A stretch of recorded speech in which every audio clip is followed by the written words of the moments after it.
देखिए, आज राज्यसभा की कार्रवाई शुरू होते ही एक बहुत अप्रत्याशित और आश्चर्यजनक प्रकरण प्रकाश में आया, जब सभापति महोदय ने यह बताया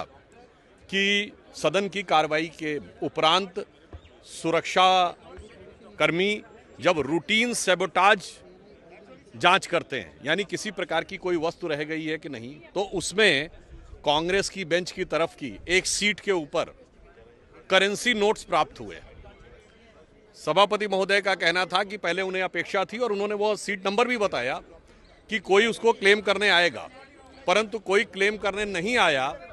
अब इससे मन में और आश्चर्य उत्पन्न होता है और संदेह भी उत्पन्न होता है कि पहली बात तो ये कि इसका मतलब पैसे अब उनके पास इतने बेहिसाब हैं कि कुछ पड़े रह गए तो उन्हें कोई हिसाब किताब की चिंता ही नहीं है। और एक बार पुनः चूंकि क्लेम करने नहीं आए तो उनके ऊपर एक बार पुनः वह संदेह उत्पन्न होता है कि बहुत से ऐसे धन है और धन के स्रोत हैं जहां पर कि लोगों को पता तो लग जाता है कि पैसा किसका है, वो क्लेम करने नहीं आते। इसलिए मैं कहना चाहूंगा कि इस विषय पे गंभीरता के साथ विचार करना चाहिए और कांग्रेस पार्टी से हम सवाल पूछना चाहते हैं कि भाई, आप तो हर चीज पे सवाल करते थे, आज कैश नोट बरामद हो जाए पार्लियामेंट के अंदर और उसका आप हिसाब देने से बच रहे हैं। तो एक पंक्ति कहना चाहूंगा उनके लिए,